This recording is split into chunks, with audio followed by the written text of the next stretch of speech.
Hello everyone, welcome to VTeach. So as we are discussing the subject name fluid mechanics and hydraulic missions, so in this subject we are in the previous session we had discussed what is fluid kinematics, types of fluids and the study of fluid flow. Now we will discuss discharge and conservation of mass. What is discharge? Discharge is defined as quantity of fluid flowing per second, that is how much amount of volume of the fluid is flowing in a given second. So if you see the units of the discharge, units will be meter cube per second, SI units, that is the units itself will say the clear definition. So discharge is amount of flow in a particular second, right? So we can define discharge Q is equal to volume per time. So flow of volume in a given time.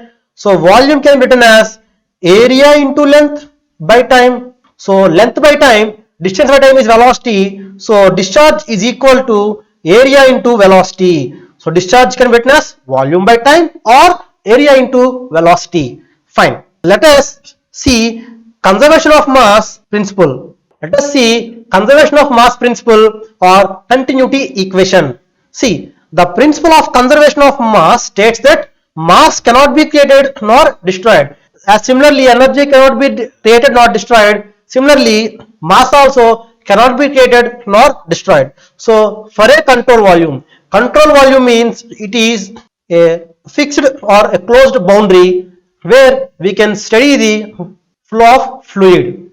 So, for a control volume, the rate of mass entering the control volume, that is mass, rate of mass means m dot entering is in, and there may be some amount of mass coming out of the control volume, right? Mass entering minus mass coming out is equal to rate of accumulation of mass in the control volume.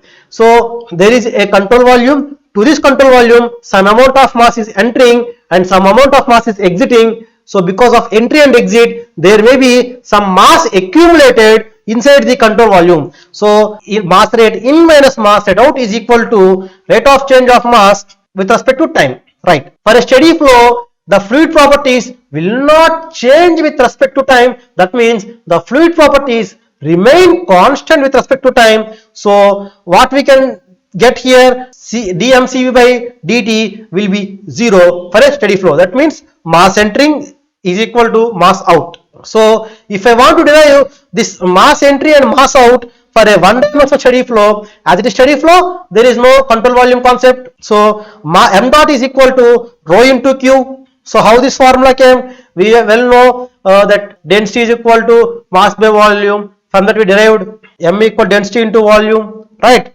So m dot equal to density into volume by time, that is density into area into length by time, that equal density into area into velocity. So density into area into velocity means q. So then m dot is equal to rho into q, where q is discharge, which can be written as area into velocity. So m dot for entry and exit are constant. If I name entry cross section as 1 1 and if I name exit cross section as 2 2, so m dot at entry is equal to m dot at outlet, that is equal to rho 1 a1 v1 equal to rho 2 a2 v2. So what is this equation?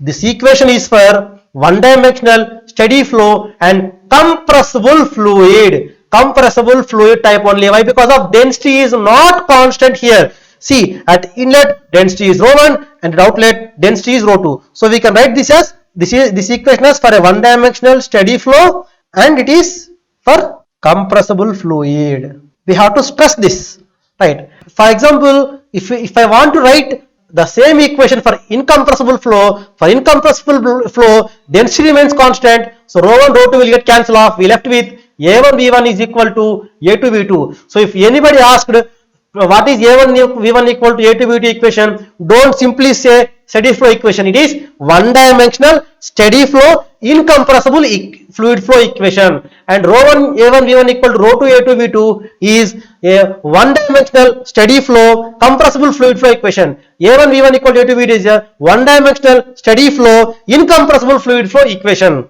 Let us derive a continuity equation for a three-dimensional fluid flow. Till now we have derived for only one dimensional fluid flow. Let us derive for a three-dimensional fluid flow. To derive for three-dimensional fluid flow, let us take a three-dimensional object like this.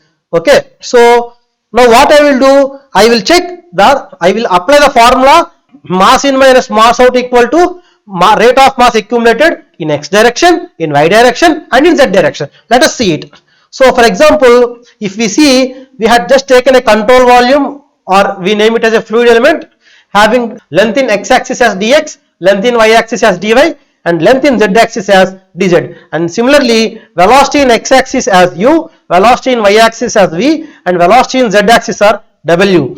These are the inlet velocity components. Fine. So we have to find mass of the fluid entering the phase ABCD per second. So this is my phase ABCD. So I want to find m dot here. What is the formula of m dot? M dot equal to rho into q, or rho into q into rho into q, or rho into area into velocity, right? So rho is density. So what is the area? So area of this phase ABCD, if I see, we can write area as AB into AD. So what is the AB distance? So AB is parallel to z axis. So this is your dz, right? So what is the distance for AD? AD is parallel to your y axis. So this distance is dy. So area of my phase ABCD is dz into dy.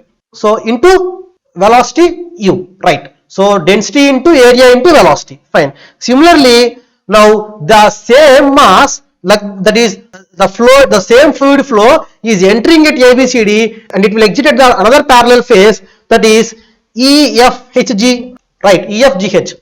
So from that the fluid will exit. Okay. M outside M value. So outside M value will be some incremental of M plus accumulated. That is, if you see here, m dot in minus m dot out is equal to rate of change of mass inside the control volume with respect to time, right? So to find m dot, what I will do, I will bring m dot another side, and I will bring control volume left side. So I am assuming here the rate of change is a positive change. So m dot out is equal to m dot in plus there is some mass accumulated inside this small cylindrical member, so small cuboid. So that is dou m dot in x direction by dou x into dx.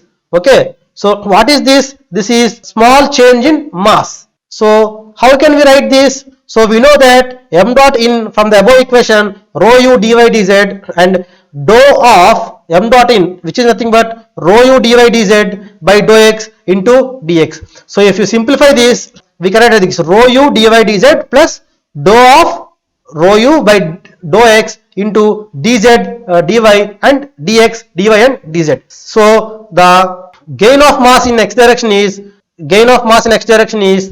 m dot in minus m dot out.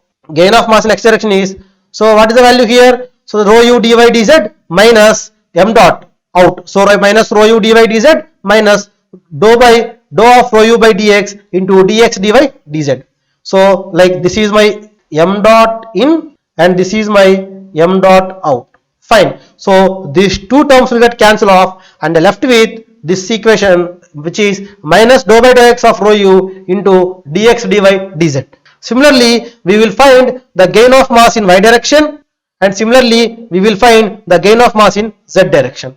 Now net gain of mass will be adding of all the three things. So we will get the equation as minus of dou by dou x of rho u plus dou by dou y of rho v plus dou by dou z of rho w into dx dy dz. Now since mass is neither created nor destroyed, as from the conservation of mass principle, the net increase of mass must be equal to the rate of increase of mass of the entire fluid element. So what is the mass of the entire fluid element? Entire fluid element is having the volume dx dy dz. Its volume will be, its mass will be density into volume, so rho into dx dy dz. Increase with respect to time is, so d by dt of mass, that will be d by dt of rho dx dy dz. So d rho by dou t into dx dy dz. Fine. So now for a control volume or for fluid element, net gain of mass is equal to rate of increase of mass in the control volume, net gain of mass in x, net gain of mass in y, net gain of mass in z. So if we add both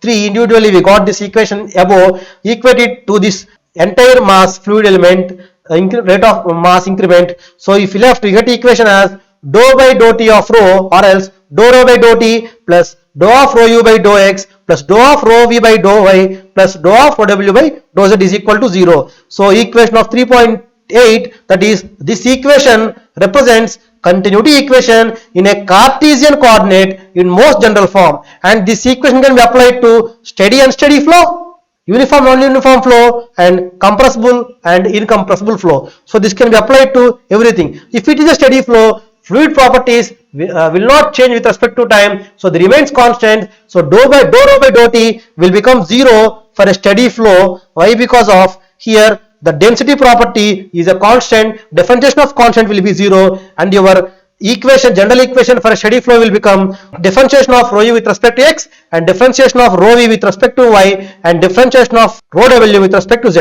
And for an incompressible flow, the fluid is, the density is constant, keep the constant outside the differentiation, so we left with rho into dou u by dou x plus rho into dou v by dou y plus rho into w by dou z. So if you take rho common equated to 0, you will left the equation as rho dou u by dou x plus dou v by dou y plus dou w by dou z. This equation is a continuity equation for a steady, incompressible flow. So, and this equation is for a steady flow, and it may be compressible or incompressible, but here it is only incompressible fluid flow only. And if you want to derive a two-dimensional steady and incompressible flow, you will get dou u by dou x plus dou v by dou y is equal to 0. These are very important equations we have to remember. So first will be the general equation, which is of dou rho by dou t plus dou rho u by dou x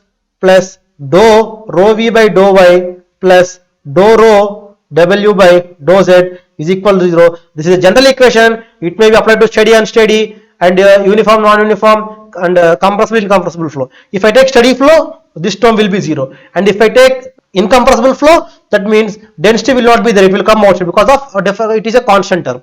And if I take for a two-dimensional flow, so this z component will also become 0. This is how we derive the three-dimensional continuity equation with the help of law of conservation of mass principle. So with this we had completed the derivation of law of conservation of mass for a three-dimensional Cartesian coordinate system. So we will see about the further concepts in coming session. Thank you.